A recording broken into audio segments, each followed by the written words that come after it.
Welcome to Italics, television for the Italian American experience. I'm your host, Anthony Tamburri.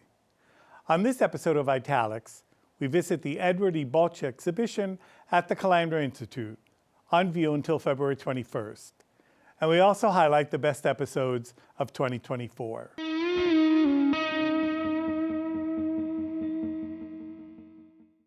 A selection of paintings, drawings, and never-before-seen journals by the artist Edward E. Boccia is on view for the first time in New York City, as his bold paintings speak of desire, loss, and spirituality, and provide a fresh perspective on what constitutes Italian-American modernism.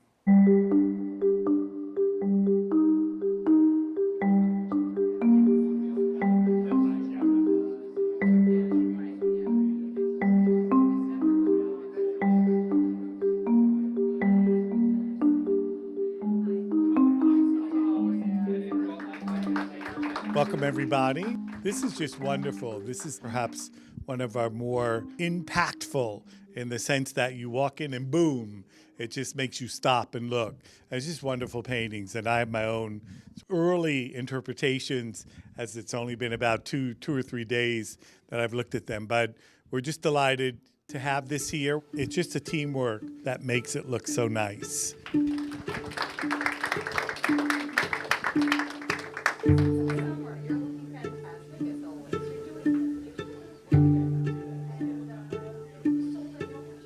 I curated the show for the Calandra. The choice was hard to make because there are thousands of paintings, but it's really exciting to bring the works back to New York where it all began for the artist and began his journey to creating this unique pictorial language that is really informed by his own heritage, but also by modern art history and the history of Italian painting from the Baroque and Renaissance era.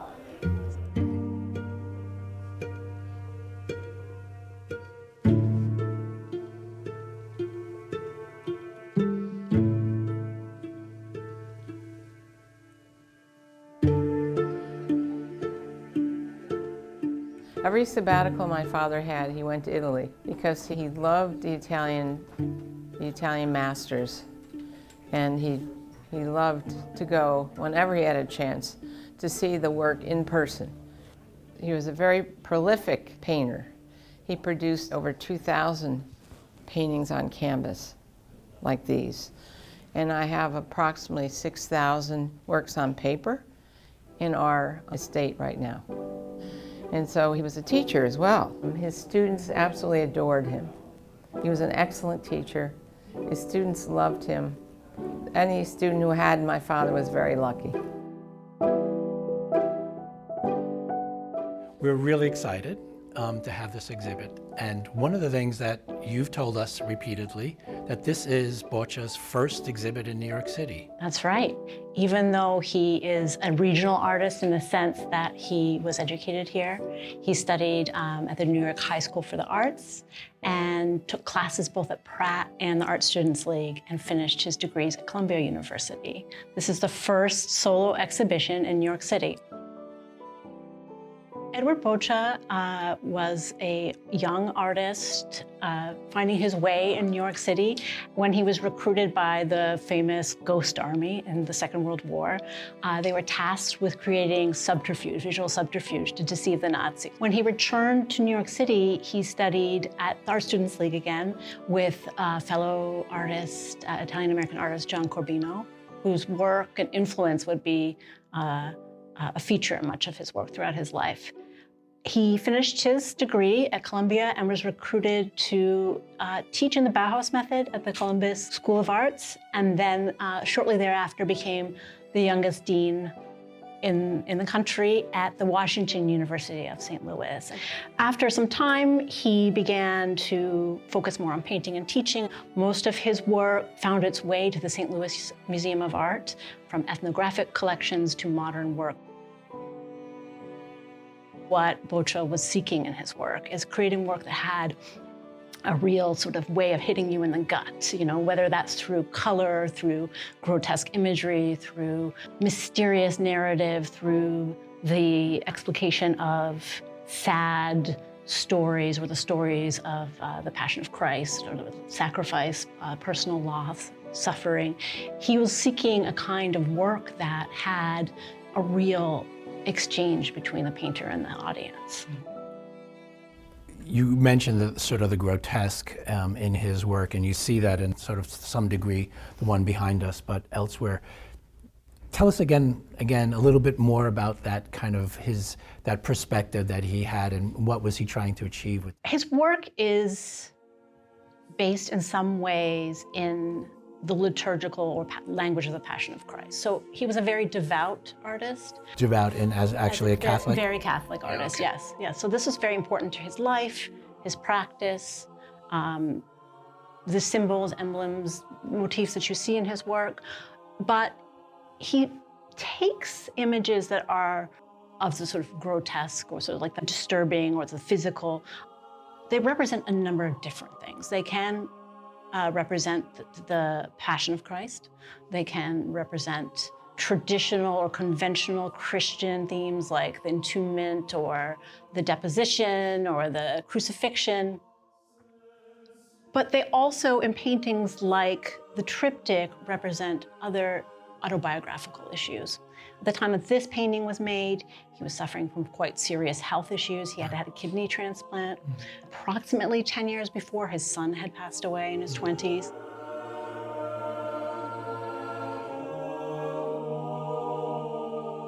His work expresses universal stories of loss and suffering, illness, the loss of a child. And in some pictures, like the one that we're standing in front of, they are also expressions of sorrow or despair, political and social issues that pervade the contemporary world. And in fact, even though this is painted here in 1967, it might resonate with us today because it's in some ways an expression of the sorrow that Boccia felt over the wars that were happening at this time, the Korea War, Vietnam. Each painting has layers of meaning, which is probably one of the reasons, beyond the sort of the shock and awe of the figures catapulting through space or the bright color or the grotesque imagery. Each painting has so many layers of symbolism. I mean, any other artist I could compare him to, maybe he's like the layers of symbolism that you see in Max Ernst, certainly in the work of Beckmann. But there's this as well, this sort of grandeur and monumentality in his work that is certainly connected to muralism as well.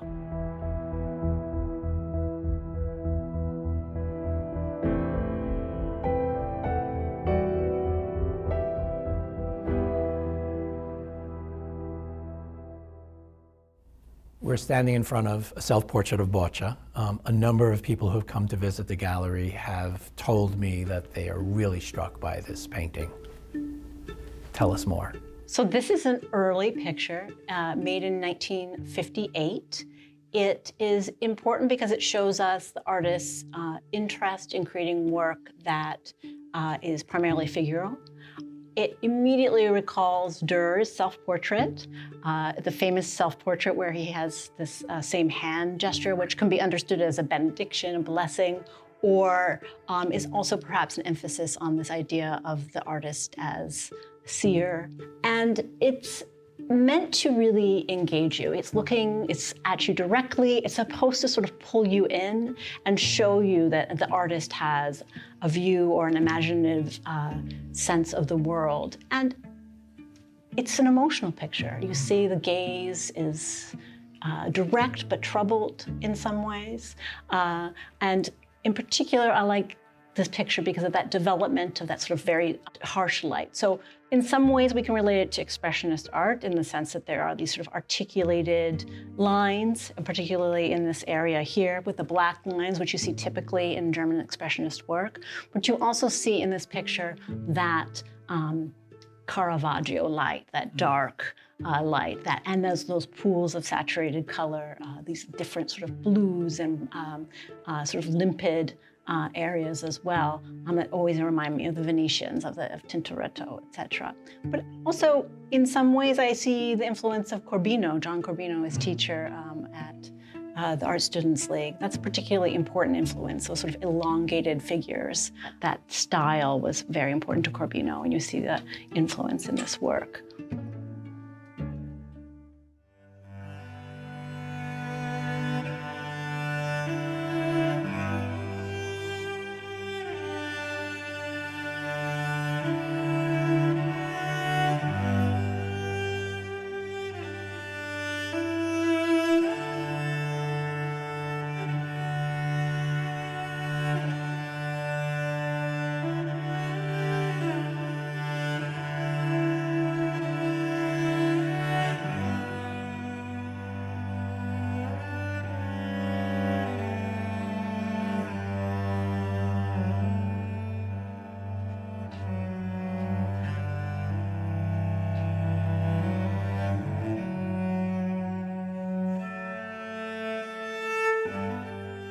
And I have to say, this is really my favorite pieces. You love this. Yeah, this, you this. really do. So this is a great piece. It's a smaller piece in terms of the artist's body of work, and a later piece, so 1995.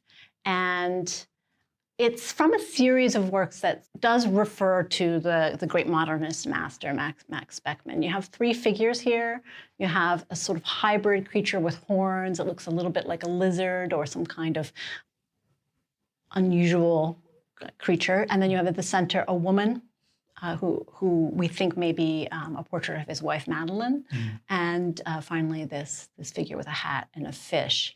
And so in some ways, the picture looks a lot actually like the Cézanne Three Bathers. And we know that Beckmann and Cézanne were important to Boccia, very important. I mean, he was a very erudite man. He knew a lot about the history of art. He studied philosophy, wrote poetry, studied every possible sort of form of theology. And he really was a Renaissance man in the traditional sense. The color itself, I think, is really interesting because it combines that sort of very bright imagery that you see typically in Beckmann's work, but there's that phosphorus, a sort of underpainting, that glow that is typical of a lot of Boccia's work, no matter the pigment. You have that sort of illuminated light that lends to the sort of otherworldly feeling in his pictures.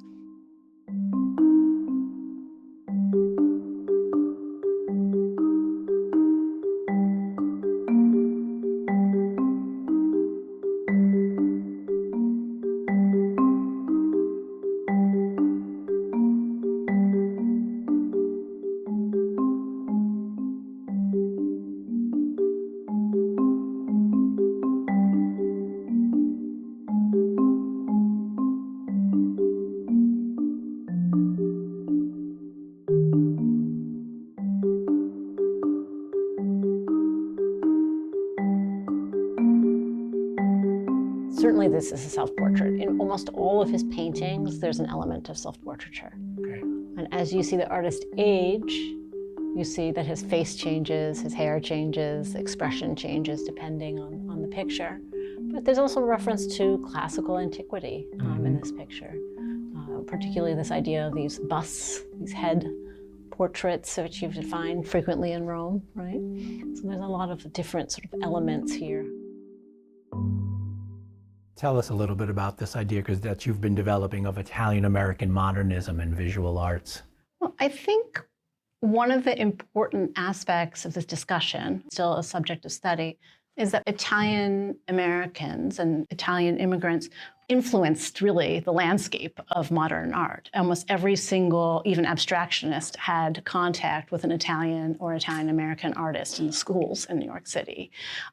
So that's this thread of the heritage of Italian historic painting, the thread of modern Italian artists, really runs from not just their own work, but really the development of a lot of the modernist greats.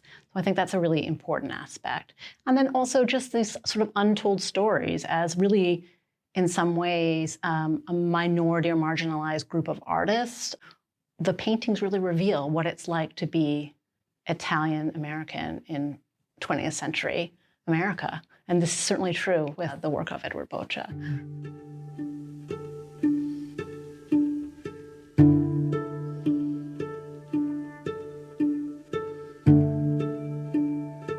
Can you tell us a little bit where some of his works can be found? Sure. So his work is found in the National Painting Gallery in Athens, the Kemper Museum at Washington University in St. Louis. The St. Louis University Museum has a very large collection. The St. Louis Museum of Art, a museum in Fort Lauderdale. There's many museums, over 100 museums in the United States at least, and over 600 private collections.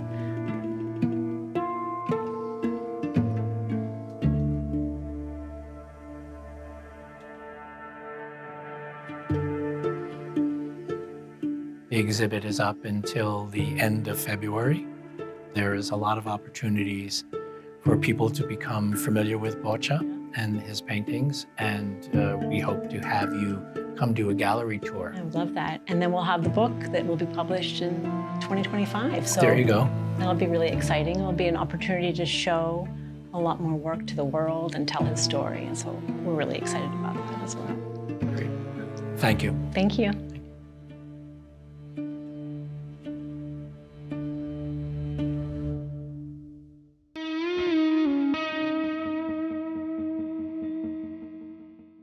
We've gathered highlights from the best of 2024 segments, including Italian filmmaker Matteo Garrone, In Sardinia, New York, Bordighera Press, Mario the Maker Magician, and Open Road's new Italian cinema. I made 11 movies, but the most famous is Gomorrah, that I made 15 years ago.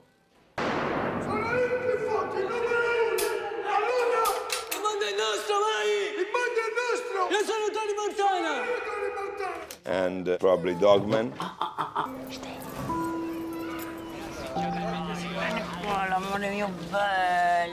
Papà, pettinala. And Pinocchio with Roberto Benigni. I've been thinking to make with my hands by myself a wooden puppet. Pinocchio, try, say something. And now Io Capitano, nominated for the Best Foreign Movie of the Academy Award. We want to tell this story from the point of view of the real protagonist, of the real hero, contemporary hero. The actors were discovering this journey, they didn't know. But all the extra in the movie were real migrants, real person that made this adventure. So on the set, they could help me to recreate this world, trying to remain true, authentic. You know, I can feel it from their reaction, if an actor was good or not, because they lived that experience. So they knew, you know, and I like to have always dialogue with the people that work with me, especially in this case that I work trying to finally show to the world what does it mean make this journey. What does it mean fight for have a rights that should be of everybody, the rights to move freely without risk your life. And then there is Sardinia, the autonomous region of Sardinia, where a civilization older than ancient Rome, older than the Etruscans, older than Magna Graecia, served as the cradle of the Bronze Age and the staging ground for thousands of years of Mediterranean and Italian history. Because of the sea. Look at that. There in the center, not on the periphery of history, connected to the Levant and Cyprus, connected to ancient Egypt, to ancient Greece. There in the center of that map is the island of Sardinia. It reminds us, if we want to understand Italy today and the rest of Europe, you must first understand Sardinia and the Mediterranean.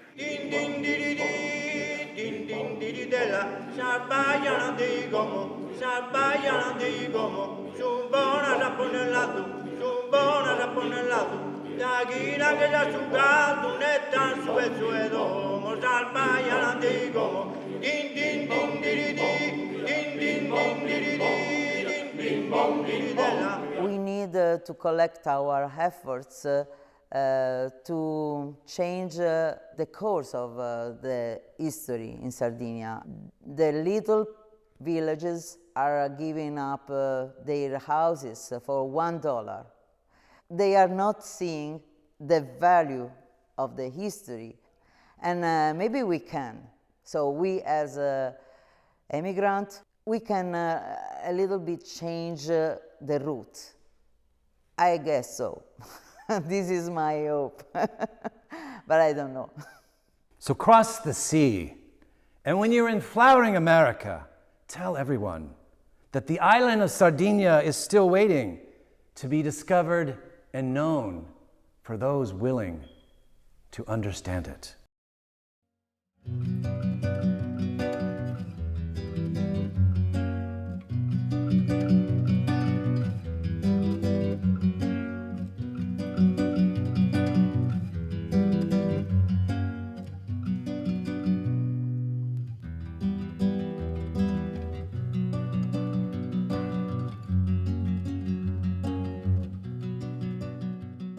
one question everyone asks us is, why Bordighera?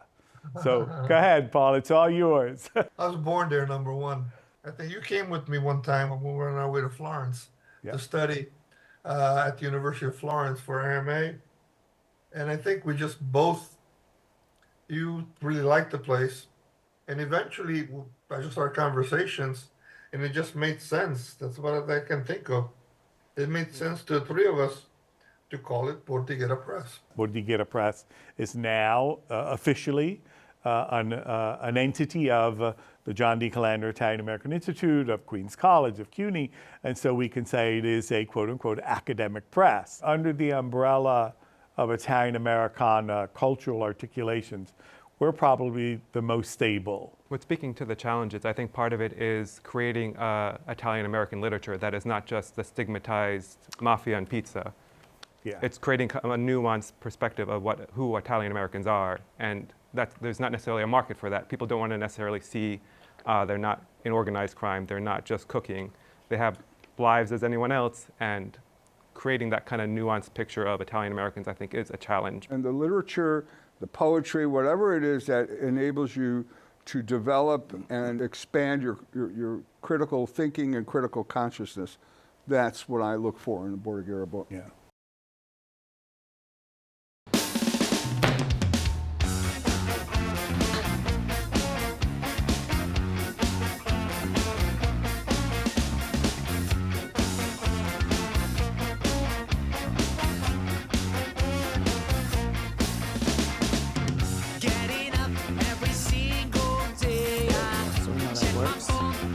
Everything should go back. There you go. It's a lot of work.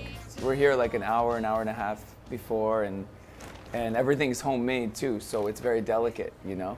But what's beautiful is when it's all finished, it's like a big piece of art, you know, for the kids to see. Yeah. It's pretty wild. Do you guys know what this is right over here? What is this? No, that's my grandma. I come from an Italian family. We call her Nonna. Everyone say, ciao, Nonna. Ciao. She wakes up at 7 in the morning. She takes a walk on Arthur Avenue in the Bronx. Don't laugh at my Nonna.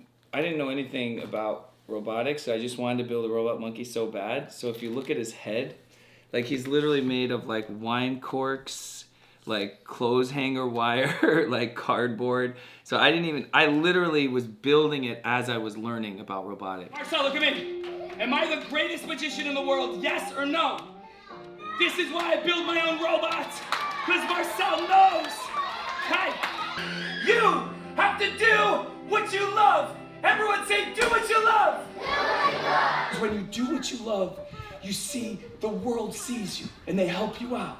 Everyone say, do what you love. Do what you love. Find your tomato can. Show me your muscles. Say, use what you have.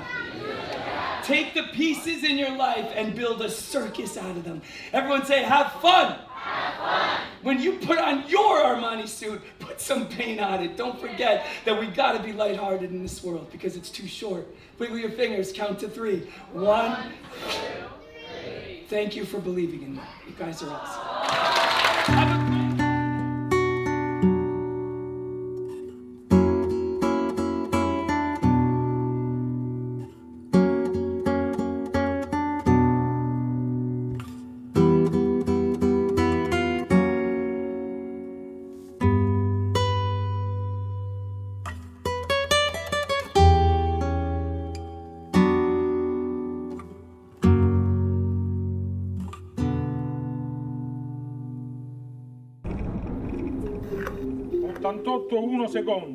Azione!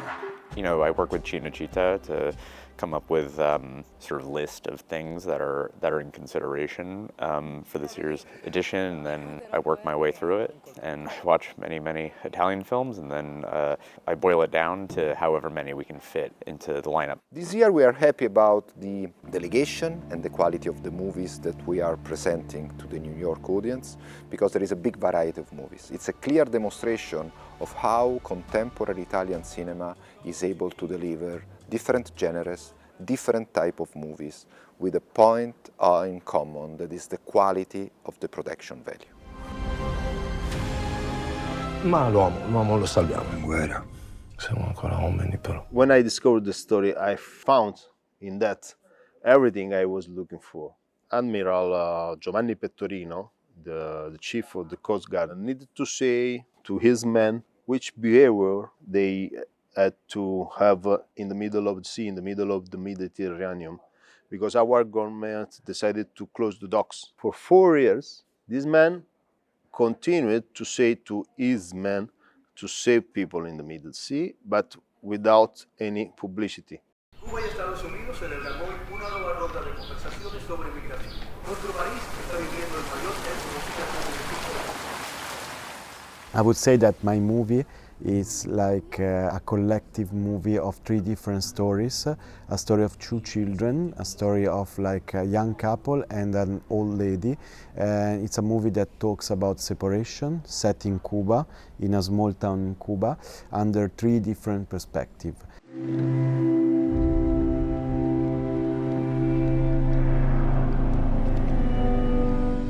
The film Another End talks about a world in which there's this technology called Another End, which allows you to see the memories of the deceased through a host body. And the host body will then interpret the life of that person that has passed away, the deceased person, which will allow the host body then to experience grief and in a certain sense to prepare themselves for a grief that they will undergo in their own lives. Buongiorno. Anche tu la sarta. Mi faccio dipingere. It's a story of a very young girl trying to understand who she is, trying to make it in a big city, and trying to come to terms with her sexual orientation and finding the strength to love who she wants and the way she wants.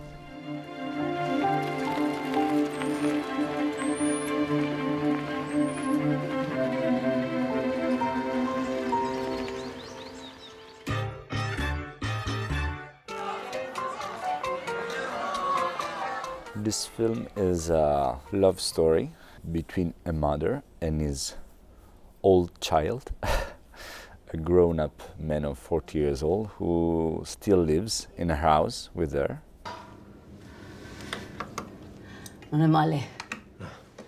And this story is full of love, of course, but also full of complicated feelings and full of memories and fantasies of a country far away, which is Colombia, which is the country where the mother comes from and where the child will go to.